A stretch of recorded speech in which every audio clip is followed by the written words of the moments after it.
I did not get coffee. I just took a deep breath upstairs. I was like,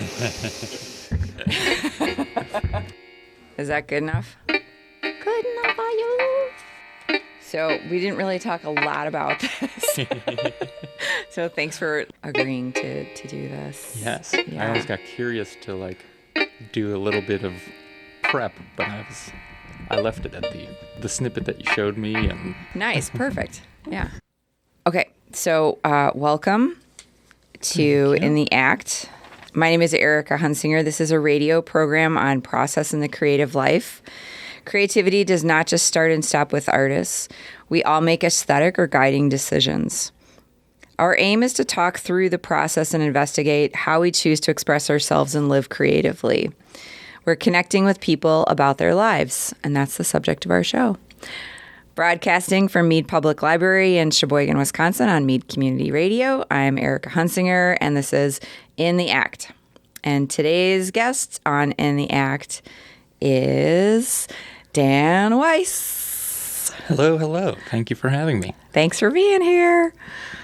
So I wanted you to come on because you have a very thoughtful, reflective way of being, thinking, doing. And I was wondering if we could touch on a few things. Go with me on this. But like the choices that you make for your life in terms of like trajectory of like, hey, I want to do this, maybe I'll shift, or like see how it feels over here. I think those are creative choices.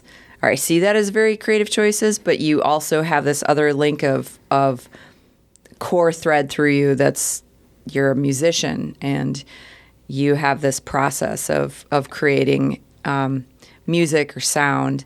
And so I wanted to touch base on kind of like lots of things, you know? Yeah. That's a good point. I think music has been the core of what shapes my trajectories and where I go and what I do and who I surround myself with. I guess not necessarily just musicians, but artists I tend to gravitate towards. But that's what kind of... Well, I grew up in Sheboygan, then went to school just outside Chicago and met a lot of great artists and musicians, which then took us all out west, where we've been the last 8 to 10 years. And kind of everything that we have like wanted to do regarding music, sometimes it blossoms, sometimes there's little roadblocks. But that's kind of the core of who we are and what we get together to do. And yeah, I guess it sometimes takes a little back seat, which is sometimes welcomed. Sure. I feel like I sometimes hit creative roadblocks where instead of getting frustrated, I try to just kind of set it down and return to it when I'm feeling ready. Nice. Yeah. But yeah, a lot of... I suppose in that whole journey out west and coming back and forth, music, I try to make it happen without plans, but usually that's a goal. Yeah. So specifically, you're a drummer, right? Correct, yeah. Do you play other instruments? I don't know if I do, yeah. I guess I started on piano and then got really hooked into drums.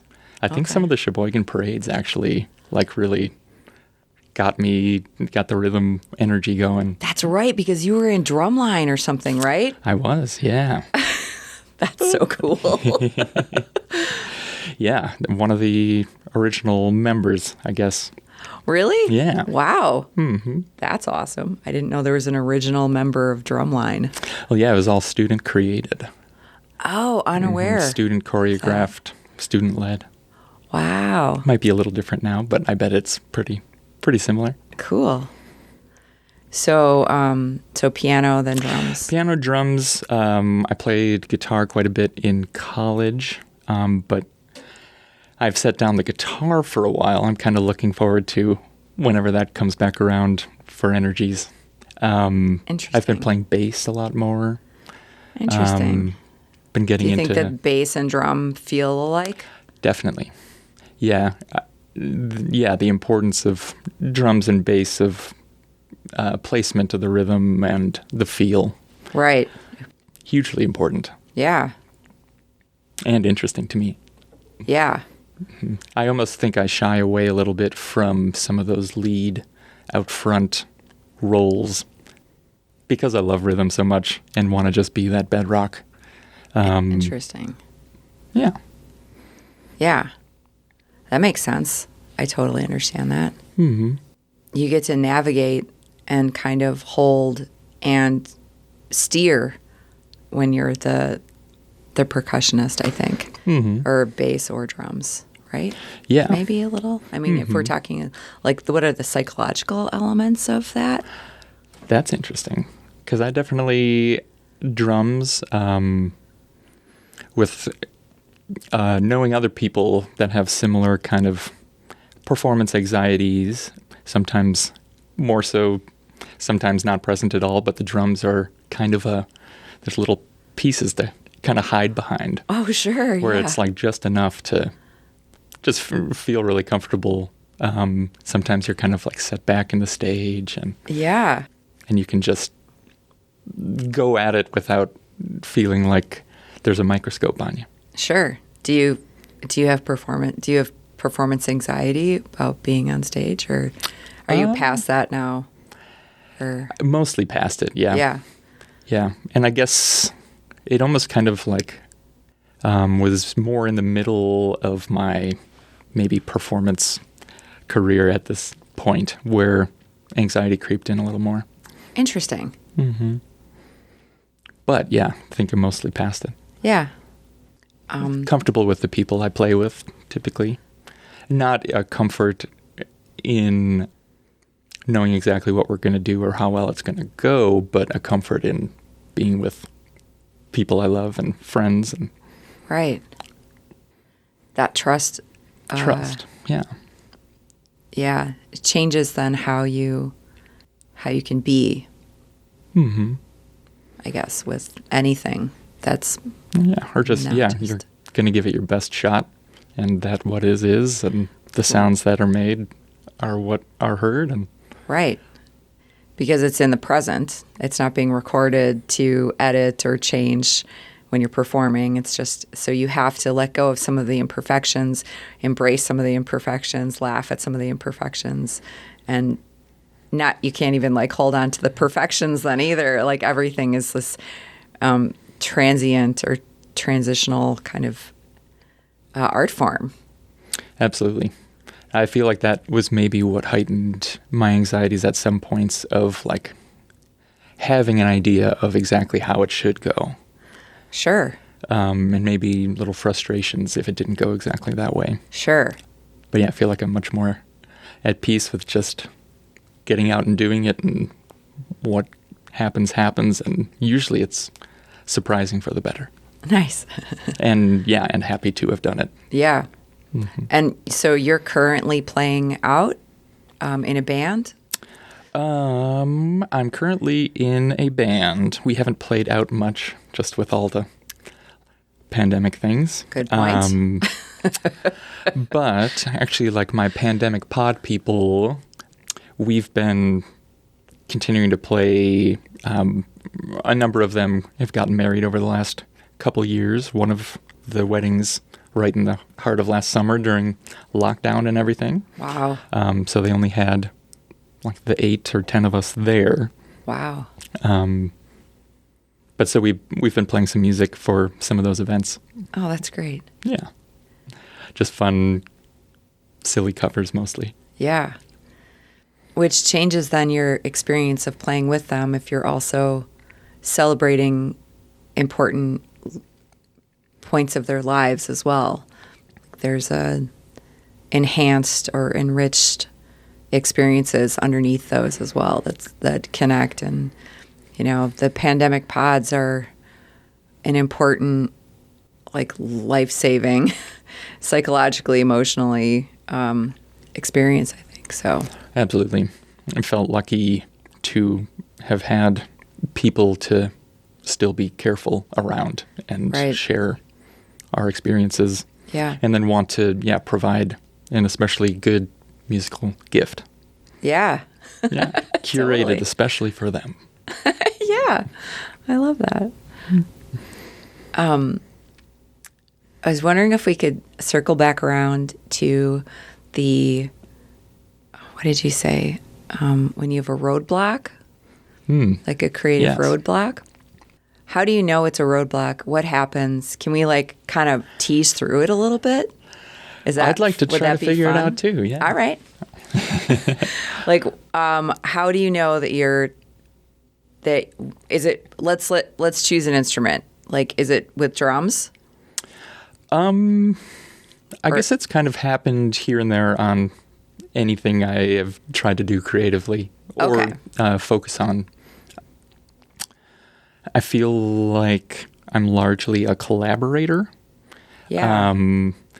And that's where I feel the most comfortable, even if we're improvising or trying to develop some kind of idea or sound, to where then I have recording equipment of my own and try to flesh out my own ideas. I have a few hundred short recordings on my phone of musical ideas. Awesome.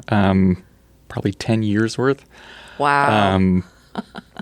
That I occasionally try to kind of sit down with and flesh out, but I sometimes, just run into a roadblock that way, and I'm not liking what I'm hearing, or like just sometimes feel like what I mentioned earlier, like set it down and come back to it, not try to overthink it, force something. Yeah. And when you set it down, like whatever it is, whatever vehicle it is, whether it's drums or guitar or listening to it on your phone or doing a little research, you really mean like stepping back and walking away? Yes. And like going on a walk or a bike ride or a hike, or like for a few minutes, does that range change for you? Yes. Yeah. I guess, depending on how stuck I felt.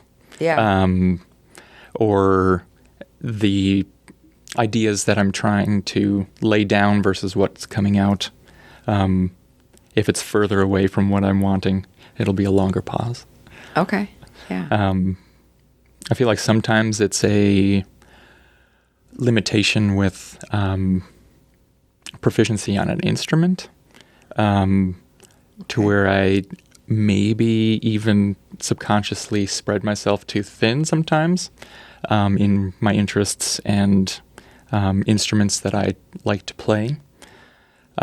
So you mean by like, because you want to play so many different ones, you don't feel proficient in any of them? Yes. Okay. Or proficient to where I want to be. Right. Yeah. Right. Mm-hmm. Sure. That's a better measure. Mm-hmm. To sometimes where I think about that of, like, am I doing it on purpose? Like, because I couldn't break through a barrier on the instrument I maybe consider myself best at. Okay. That's interesting. I think about it fairly regularly, because I try to figure out ways to break through that. Yeah. Mm-hmm. All right. So let's say enough time has passed. I don't know, you dropped it for a week? Sure. Is that about an average? If the motivation is there, or especially if it's something I'm doing by myself, a week is probably about average. Okay. Mm-hmm. What is the drive that pulls you back in? Just always kind of having an itch, wanting to create, wanting to kind of document my thoughts through my primary art form. Cool. Having the means to do it, not feeling pressured to in any way, really, gotcha. But Yeah, just the want is very much there, and just sometimes the results aren't quite what I want. Sure. Yeah. Again, they're mostly just when I'm doing it by myself. Yeah. Yeah, usually it breaks through pretty quickly, and collaborating with other people. And why do you think that is? That's a good question also.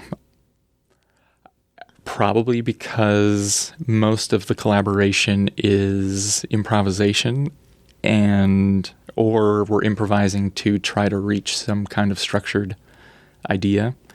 And during those spontaneous instant reaction kind of scenarios, I feel like sometimes you're pushed beyond what you think you can do. Sometimes you feel like you're observing what's going on and your body is just doing it. Right.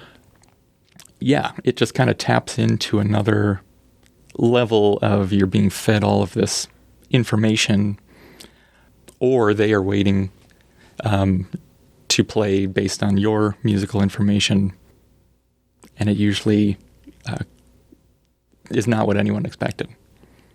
Yeah. Which is the most exciting for me, for sure. And which is why I gravitate towards that. Because when I'm trying to create, I am doing my best to honor the history of my musical experiences, but not imitate.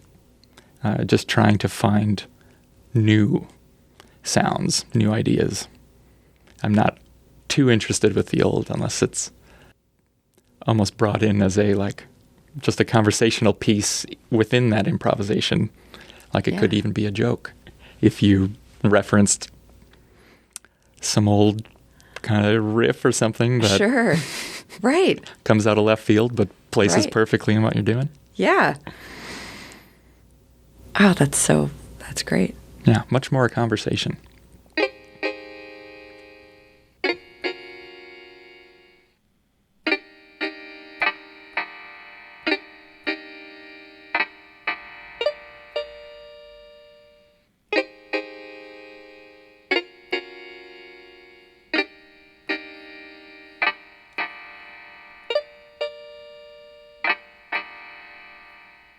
Welcome back. This is In the Act with Erica Hunsinger, and we are speaking with Dan Weiss on Mead Community Radio. Welcome back, Dan. Thank you. You just said it's your first interview. This is my first ever interview. How's it going so far? It feels great. Oh, good. Okay. Comfortable. Good.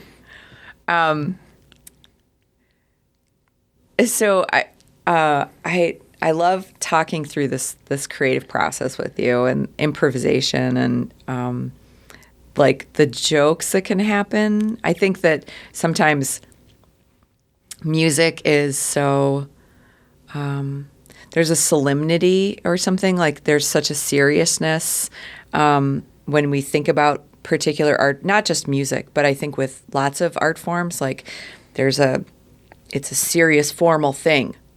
And I think that there's too many steps up to the museum for like the lay people who aren't artists, who aren't like steeped in the creative process in the same ways. Because I think everybody is creative and everyone makes creative choices in their lives. But I think that and I'm losing my train of thought now, but like there's that like the experience of formality of art forms can almost feel too removed from the everyday, and then people don't register it in the same way. And I don't think I'm explaining it well, but I think through our conversation, maybe you can help me with this. But that there are all different types of emotions that go into and psychological experiences that go into art forms and art making, just like in life. Like we are of comedy, and we are of anger, and we are of happiness and contentment and disappointment and frustration. And we embody all of these different things. And so does all of the art forms, right? So for you to bring up this component of, during these collaborations, to have, almost talking about it as if it's a communication with other people in the band or other people in your playing experience, whatever you want to call it, that there can be all of these different ranges of emotions and ways of feeling and being. And if you're improvising, part of what you're bringing with you is your day, who you are that day and that time and that moment. Absolutely. I've had that conversation a number of times with my friends out in Montana, based off of recordings that we've made or albums that we've recorded, some of them being improvised, some of them being studio polished, structured, and regardless of that, going back and listening to either of those kinds of works years later especially because I know these people very well, right. I can hear like what was going on in their lives at that time. I can hear where they were at in their musical development, maybe what was stressing them. It's all been very... maybe we also recorded these things at kind of tumultuous time, or maybe most times are tumultuous. Right. Right. But you can absolutely hear those things, and that's what we found so interesting as well. Yeah. Also, limitations of, you hear the space that it was recorded in. Maybe what house was being rented to record that. Right. You remember the wood paneling on the walls. Yeah. Maybe rattling a little bit. But then again, in just the human expression side of it, especially being very close with these people, you can just read into it and hear those kinds of emotions. Yeah. Snapshot. It's a snapshot of a moment in time. Absolutely. Captured. Yeah. And I guess I think of, snapshot as another art form, right? Like this, it's photography usually, right? So it's like a picture of, and so there's this visual component, I think, that you're talking about as well, is that you can picture, not only can you feel what might have been happening within that experience of creating that sound, but that there are these tangible, the non-tangible, right? The emotions and the psychological, but then there are these tangible like places and spaces and that bring together this snapshot. Mm-hmm. Interesting. And historically too, being more detached from, I guess, bands and musicians that I listened to growing up, I guess that's kind of what drew me to particular bands and albums, was hearing more emotion or more energy related to the humans, the specific humans in that group. Can you give us a couple examples of bands that you might be talking about so it doesn't feel as elusive? I started thinking about that as I was finishing that sentence. Right. And you're like, and I was like, shoot, I don't have anything off the tongue. Yeah. That's okay if you think of it, Yeah. I will interject.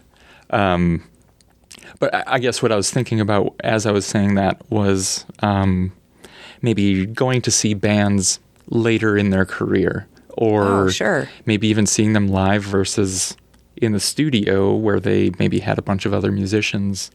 But it either not mattering. I used to think that it was just the music being played. when I was very young, and Yeah. it didn't really matter who was in the group. Yeah. But now I think it very much matters, and then all other environmental variables as well. Right. I find it super interesting to learn about the process. Right. I'm sorry, but while you were talking, I was trying to like find associations in my own head of like who changed members that was like upsetting or strange. And like I don't know why I was not a huge fan, but like when didn't David Lee Roth leave? Oh my gosh. Whatever band that what was it? It became Van Hagar after Van that. Halen Yeah. was Van Hagar. So then it was Sammy Hagar, and it was a very different band then. Very But different. people were really upset about it. I'm sorry. David Lee Roth. All I can hear is like him like jumping up and screaming in that awesome voice that he had. Yeah.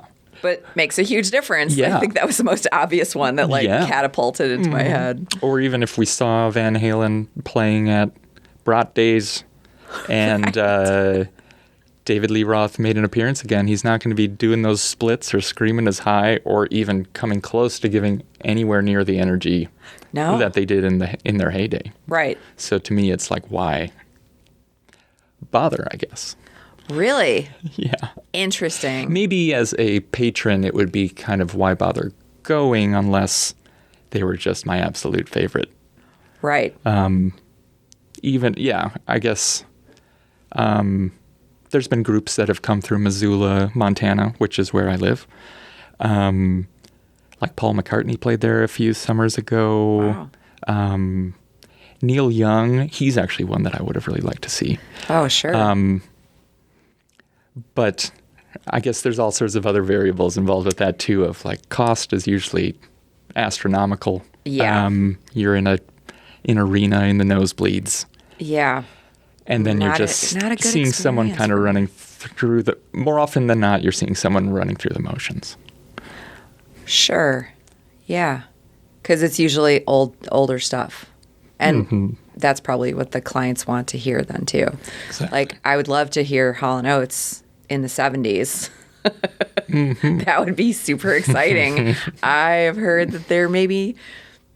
Well, I shouldn't even say that. But I'm a little nervous. I would love to see them, but I'm a little nervous about potentially seeing them. Yes. But then, like James Brown, dude was like going strong.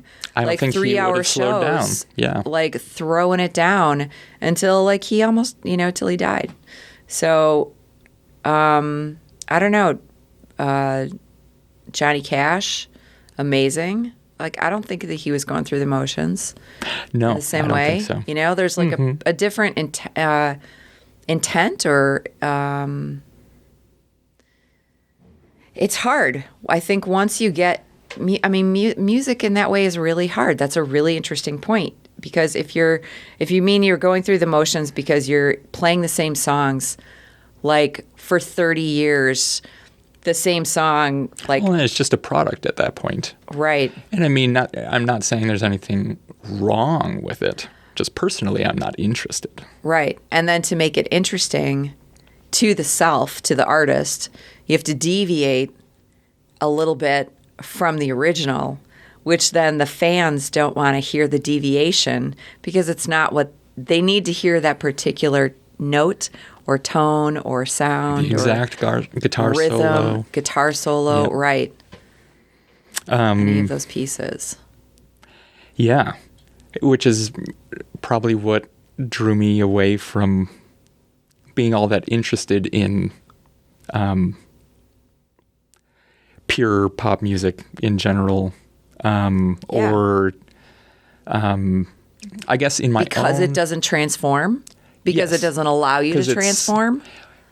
Yes. Sorry. Because of that, and because it's made as a product.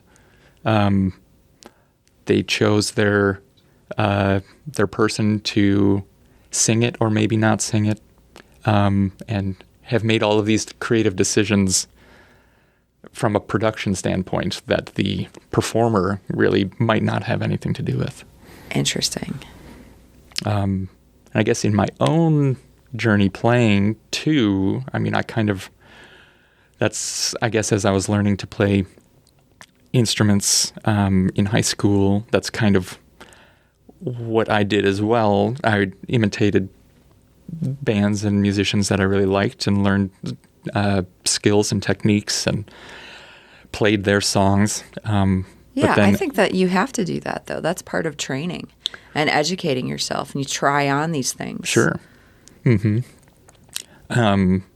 But I think that's what brought me to a point of reflecting on what I wanted with music and where I wanted to go with music and what interested me with music. And imitating others was not that. Yeah. I mean, it's impossible to escape influence and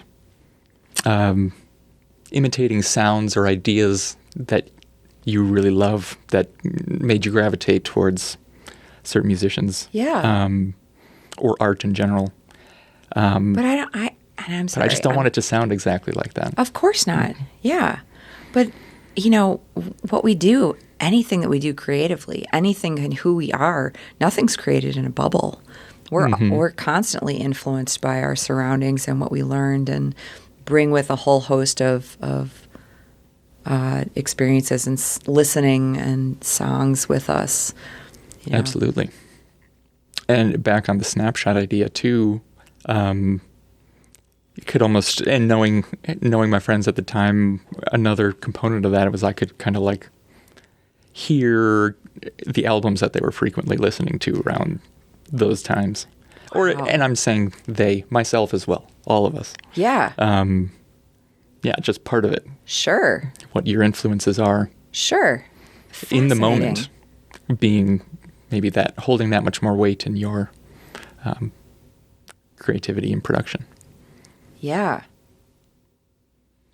But then I guess sometimes, or most of the time, it's a struggle to keep that from being too obvious or keep that at bay, at least from being in my head as I'm trying to create. I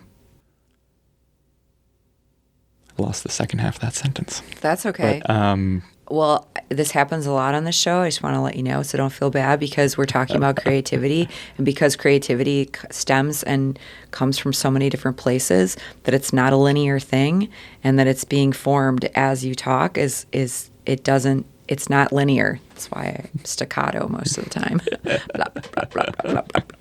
Well, thank you. Yeah, of course. Now I forgot what we were talking about too.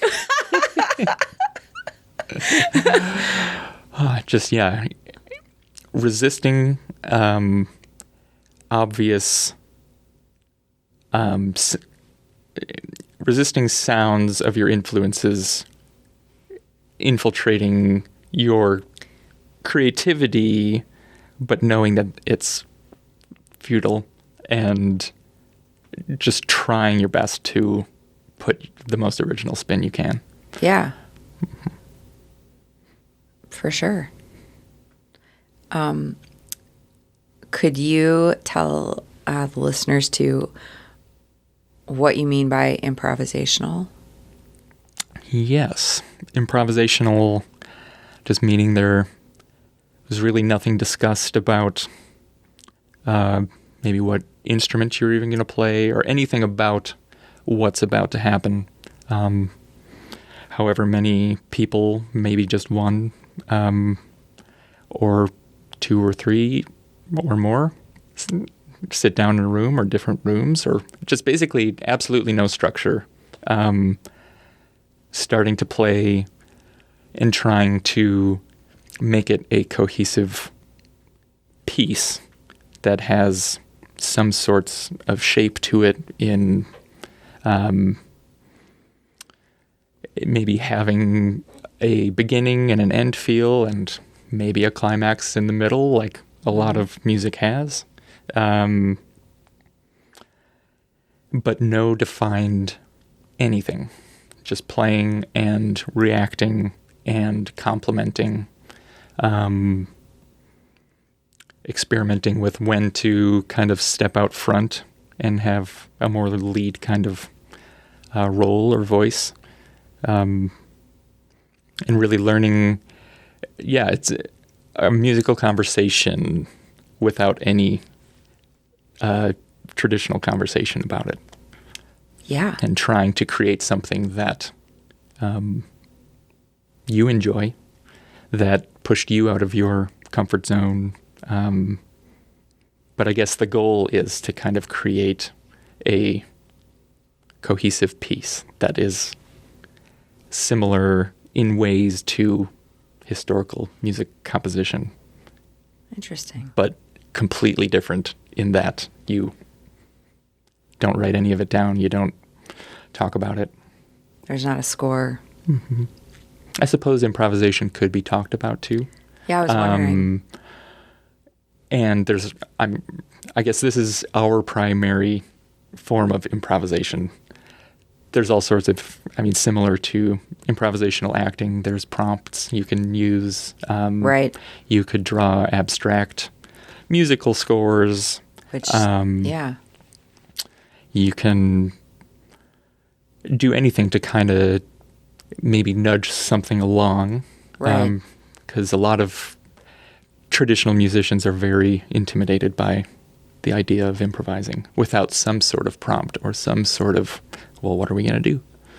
Right.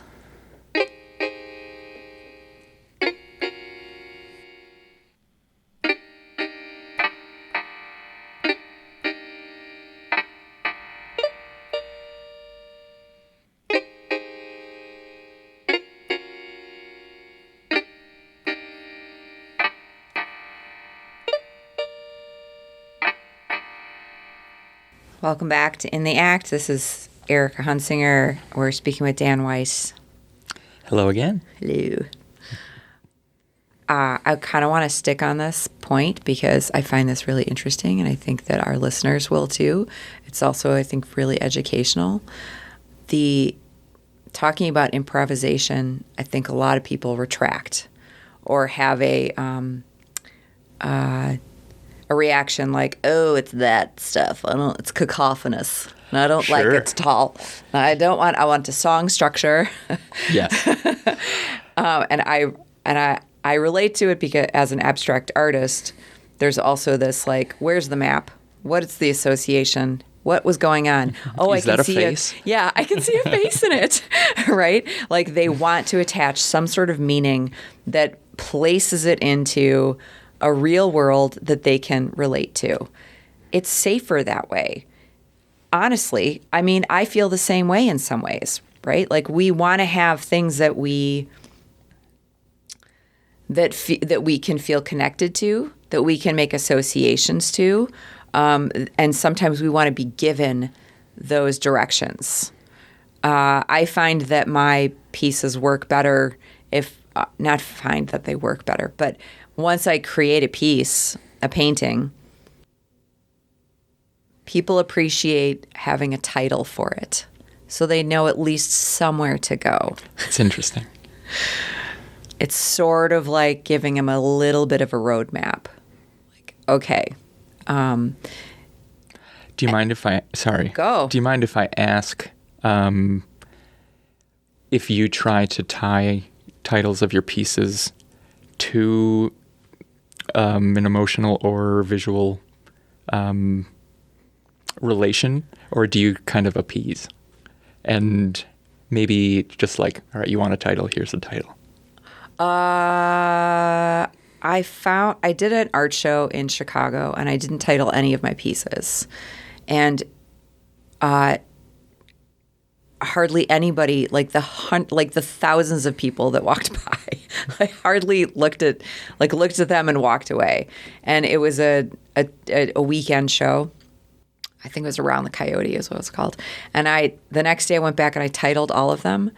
But what I did, I was like, people need a roadmap. And I actually took this old Rand McNally roadmap world book and like ripped out pages and kind of would look at a painting, rip out a page of this book, and then find a couple words that I felt like matched it really well. And then that was the title of it. And so then I put those titles up. And I found that it it gives a really loose or broad location, but words are identifiable and understandable, and it grounds it in an experience then to be able to engage with the painting in a different way. And they can bring their own associations to it. Everything else is fine, but at least it gives it a platform to jump off from. Mm-hmm. And I really like the idea of it being a map, like a road map, like I think it's like a travel guide from like 1950 or something. I don't know. As you were around the world. Mm-hmm. Yeah. As you were saying that, it made me think of like, I wonder if they'd even be appreciative if you like put masking tape on the floor, made arrows like you're supposed to walk this direction and view these paintings in this order. Sure, you like can do that. They're wanting some kind of like, I want to think about what ties or why this decision was made, why it was titled this way. Absolutely. Mm-hmm. Right. And you can do that too. You get to do that as an artist. You get to make those choices. How far do you want to navigate your listener, your visual interpreter, your client, patron, whatever, to engage with your work? How important is it that you handhold them? Yes. And how important is it for them to find their own way or disengage completely? Yeah, it's almost a conventional versus abstract way of being a patron of the arts and going to a gallery of like, do I want them to give me prompts to think why or how they created this work? Right. Or do I want a blank, untitled piece? That's, but the masses would, maybe prefer the little bit of direction in how to view art. Yeah. Sure. And I was a ballad singer. Like that's what I use and like, but I've transformed, and I didn't appreciate improvisational music, oddly enough, being an abstract artist. But being introduced to it, most of the cover art for improvisational musicians is also abstract. They do a great job of talking about the process in its abstraction and this communication. So I find that I love it now. I really am drawn to it. Well, and yeah, there are usually conventions that are reached in abstraction that people can find on their own or maybe have a hard time finding initially when they're not used to it. Right. And I guess conventions in abstraction meaning like callbacks to certain ideas or eras or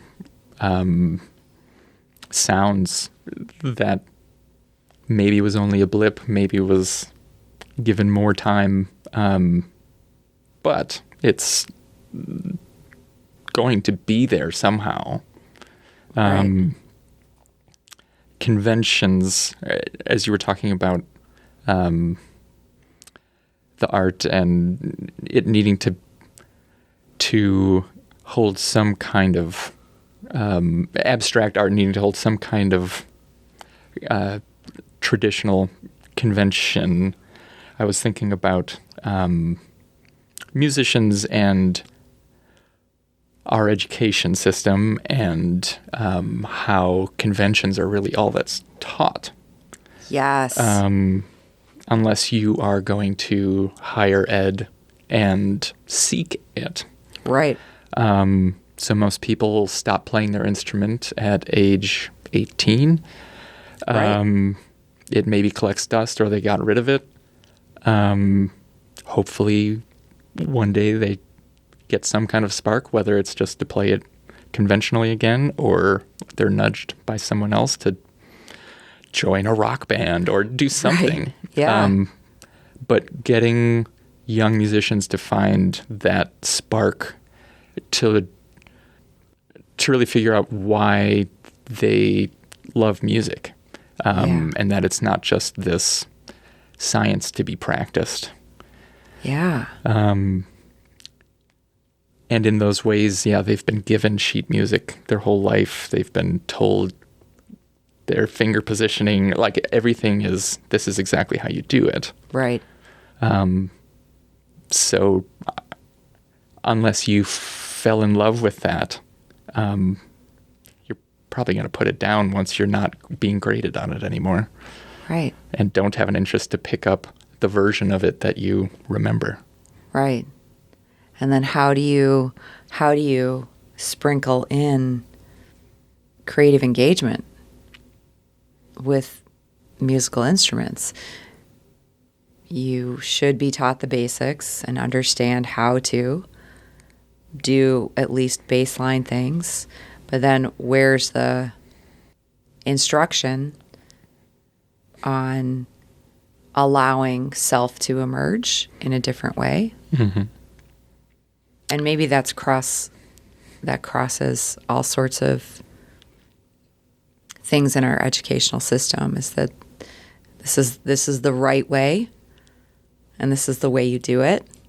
And if you're not doing it that way, I mean, I think that we've kind of surpassed some of this, but I think a lot of it is still taught in that sort of format. Don't go out of the lines. This is how it's supposed to be done. And so then always feeling as if you're an outsider or bucking a system if you're choosing to develop self. Mm-hmm. Or you maybe get some accolades from the people who love you unconditionally. Or, right. I mean, hopefully from a supportive group of friends or like a minded community. Yeah. But it is much more intimidating as a young artist to buck any kind of norm. Absolutely. Job prospects, even if you're like, if this is what you love to do, right, you're going to need to do it this way if you want to make it your living. Absolutely. Mm-hmm. Right. I guess kind of tying back into my thoughts of jack of all trades, master of none, and the educational system. In college, I was a music major for a year and a half. Ended up doing sciences, but still kept a music minor, and I was involved with it the whole time. We had a great jazz program, which largely got me, like you were saying, kind of learning some tools, some techniques, maybe being pushed to think about it differently. Mm-hmm. But at the same time, I felt like I reached a maybe educational, instead of roadblock, a crossroads, where I felt if I kept going in the direction of technical proficiency and in academic jazz, you're taught this scale works over these chords. You can play maybe this weird wrong note. I guess it depends on who's educating you as well, but sure. There are arpeggios and scales and chord progressions you can practice and imitate jazz artists for hours and hours. But I realized, to me, some of the best players at our school I found uninteresting in their playing. Yeah. I lived with some of them, and they're great players, and they could get jobs gigging as jazz musicians, I'm sure, for the rest of their lives if they wanted to, and if there's not raging pandemic and things like that. Yeah, right. But I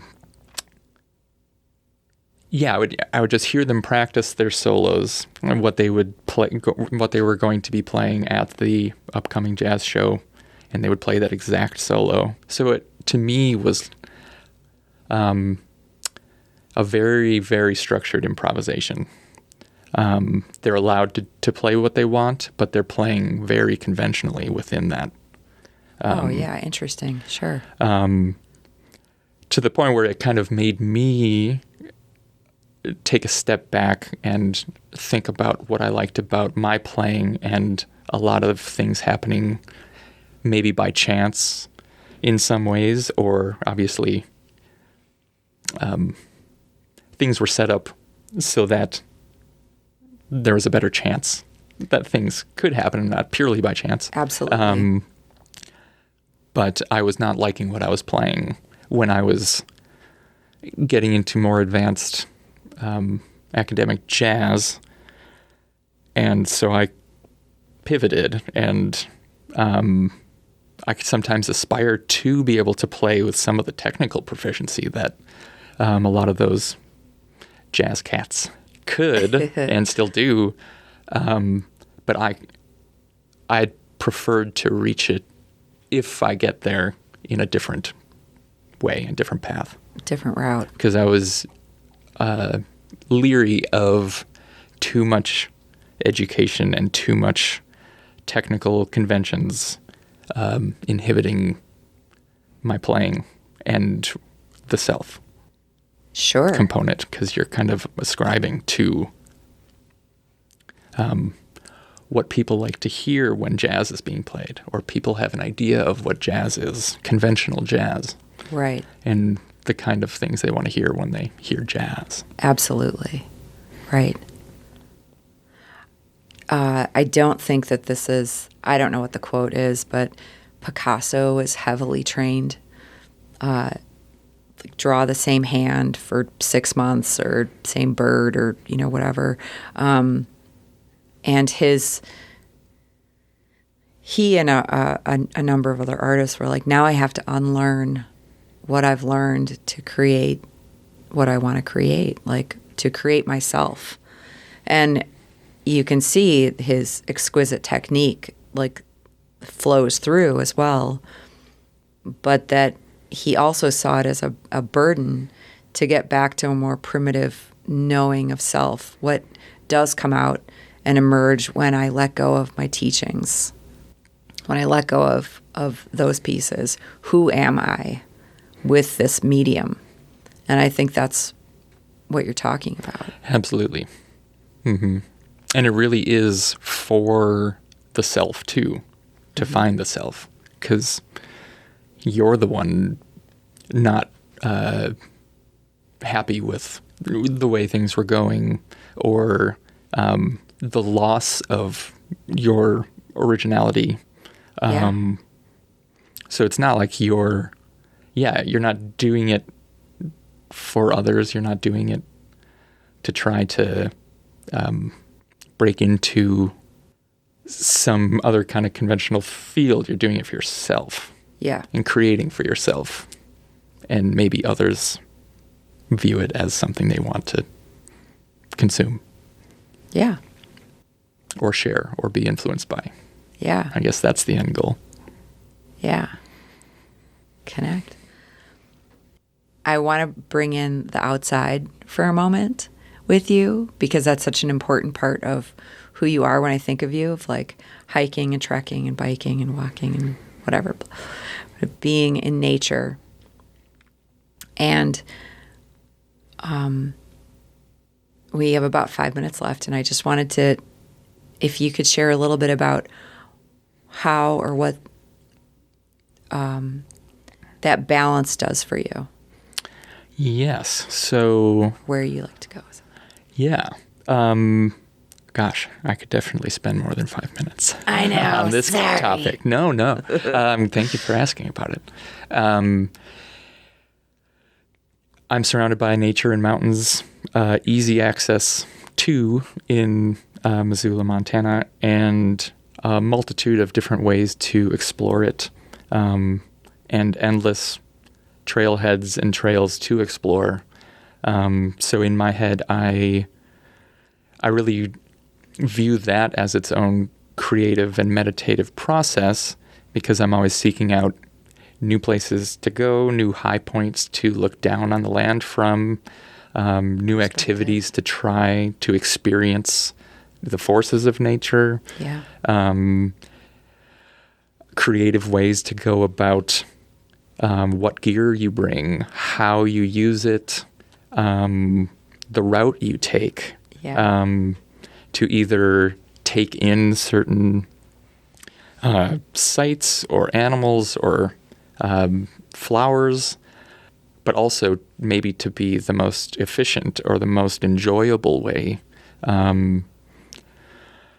And it's largely meditative for me to go out and do that, because usually you are moving, typically up a mountain in my preferences, and your body is so consumed with kind of just, you find a rhythm, you find a flow, and you just keep moving, which is its own kind of, it lulls your brain into this meditative state. Obviously still alert for any dangers that are around, but that's where I go to reflect. And maybe if I set down a project, musical project, that would be the first thing I think about doing to shake things up. Yeah. Because it just allows you to lose yourself, and then maybe in that meditation and rhythm, you find yourself on the top of a mountain, and you're like, oh, wow, that was 4 hours ago that I started, but now I'm here and wasn't expecting this. I wasn't expecting these sights. I've had this amazing day, maybe by myself or preferably with other close friends, sharing experiences, creating experiences, and doing it in a way that's, I've heard the word aesthetic used in mountain travel and activities, and I can see how that can kind of cross into that idea of, I guess if you look at the route on paper, if you look at the photographs that were taken, or you listen to the stories of experiences, aesthetic would be the trying to make it as enjoyable and memorable and restorative. And you always work, and there's usually always struggle in the mountains, but have definitely come out better for having done it, and makes other struggles feel like less of a struggle. Yeah. Which totally sounds like the creative process. Yeah. Thank you, Dan. Thank you. This was great. It's really fabulous. If people would like to get a hold of you or contact you or know about where you're playing or something like that, do you have any information about where they could connect? Let's see. I am off the social medias, but actually I think my Instagram is still alive, at least. At @wan_dice, my name, so with the first letters switched. A few years old, but there's some links to some music pages. And again, I'm kind of only in one quasi-active group at the moment, but I post things on SoundCloud or Bandcamp. Some ideas that I fleshed out, or some improvisations that I've recorded with friends. Under your name, Dan Weiss? Mm-hmm. Okay. All right. Excellent. Excellent. Thank you so much, Dan. Yeah, thank you so much.